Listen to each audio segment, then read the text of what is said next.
What is going on, everybody? Welcome back to the channel. After Sound here, bringing you Splinterlands content every single day. We also stream right here on this channel every Tuesday, Thursday, and Sunday morning, so come by and say hello. All right, guys, I wanted to take a look at the Soulbound print rate so far. Last time I looked at this, I was just watching the video to get the numbers, was July 15th. So it's been about 2.5 seasons since the last, 1.5 seasons since the last time we checked these numbers. And here's the thing. We've had some major changes, and the TLDR is that the print rate has slowed down dramatically. I mean, it is down super significantly to where we were at before. So I'm just going to look at the commons. I'm going to share the common numbers with you because I have those right here off the top of my head based on the video. But keep in mind that the commons print the fastest. So if we're seeing a dramatic slowdown there, we're seeing a dramatic slowdown across the board. So with the commons, you can see here that we're at about 2.3 million BCX that have been printed. And if you go back to the last video, July 15th, that the common print rate was at around 2.2 million. Now it was about 2.21, whereas now we're at like 2.32, 2.33.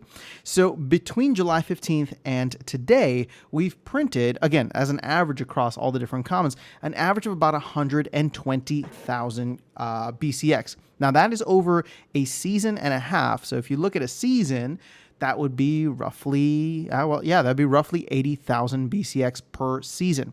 And keep in mind, last season was the first full season that we had with the SPS staking rewards, which dramatically shifted down the amount of rewards that were being given out based on the amount of SPS that was being staked. So a lot of players who are playing in the higher levels, who are not even necessarily punching above their weight, but if they didn't have the SPS to match where they were playing, all of a sudden those multipliers on the rewards came down significantly, and less chests were being won, less chests were being opened, and therefore less cards hitting the market. So if we take a look at the previous kind of 11 seasons, right, from the end of January all the way up until mid-July, I was running the numbers, and you do 2.2 million BCX divided by 11 seasons, again, just on average, even though we knew that there was a slowdown happening, that's about 200,000 BCX printed per season. Now you look at where we're at now, 80,000. I mean, let's just go a little bit higher. Maybe we end up printing like 100,000 BCX. Still, it's down 50% from what the average was for essentially the first 6 months. So if we're at this point now, adding an additional 100,000 over the next 12 seasons, which is about 6 months, and will put us at the 1 year mark, is 1.2 million, which puts us at a total of roughly 3.5 million BCX per common card when we hit the 1 year mark. I was going to say when they go out of print, but we don't know if it's going to go out of print exactly at that time. So how does 3.5 million stack up? Well, if we go to the Chaos Legion cards, and let's actually just click here on the commons. It's not Chaos Legion rewards. Nope, that's not what I want. There we go. Chaos Legion rewards. Here we go. So the Pellicor Mercenary Gargoyle line. Now, obviously, these printed all the way up to 8 million, and there's a ton of them. But the Vampire Bat, Bloodmaker, Murdampier, these all printed around 4 million BCX. And guess what? They're still selling for bottom dollar, bottom penny. They're all going for a penny. So I would argue that 3.5 million is actually still significantly high if we're comparing, where we were with the previous card run to where we're at now with the current player base.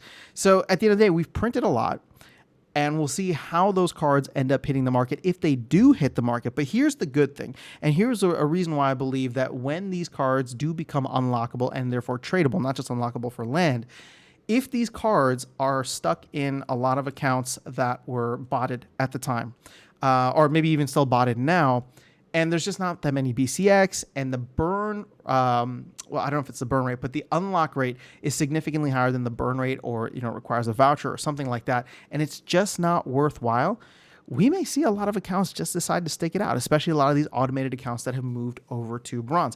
They will not have the opportunity to dump unless the prices are way higher, and it's incentivized for people to do so. Now, it could be, right? But I'm just trying to say that unlike the situation before Soulbound reward cards, every single card was dumped on the market for as cheap as whoever would buy it, because these bots were just running and they will take whatever they can get from it. Whereas now, if they have to put some money in, they're only going to do that if there's a guaranteed buyer on the other side that's going to pay for more, right? For more than what they had to put into it, whether it's a voucher, whether it's double the burn price, who knows what it's going to be. But ultimately, I do find that to be, a pretty good thing. And obviously, as of now, our print rate after 1 year is going to be running at less than where, the newer unsoulbound reward cards were, or at least previous class. So if we just take a look here, I'm going to try and do this off memory. The only one that I don't remember is the epic cards. So let's actually just look at everything. But I was looking at the rare cards. And oops, not Rift Watchers, Rewards, Soulbound. There we go.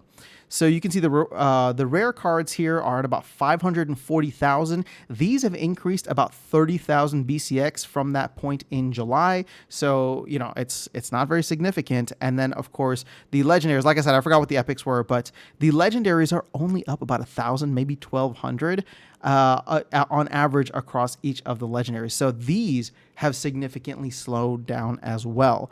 So at the end of the day, I think that this is a good sign from a scarcity standpoint. We've had multiple things come into play here, the SPS staking rewards, which is probably the bulk of it, but also the modern reward, what do we call it? I guess the modern pro human league. Although I would say that if anybody was botting and modern and moved over to wild, unless the competition was super stiff, I could imagine them still getting the same or similar amount of chests. So that shouldn't really have changed. It's really the SPS staking requirement that went live and that we are in currently the second full season for, and we'll be able to get better numbers by the time we get to the end of the season. But that is all I have for you guys in this video. I take this to be somewhat positive news that we're not going to be heavily overprinted or as heavily overprinted as we were on pace for initially, but I would love to hear your thoughts in the comments below, so let me know. Otherwise, I'll catch you all in the next video and see you around the game. Take care.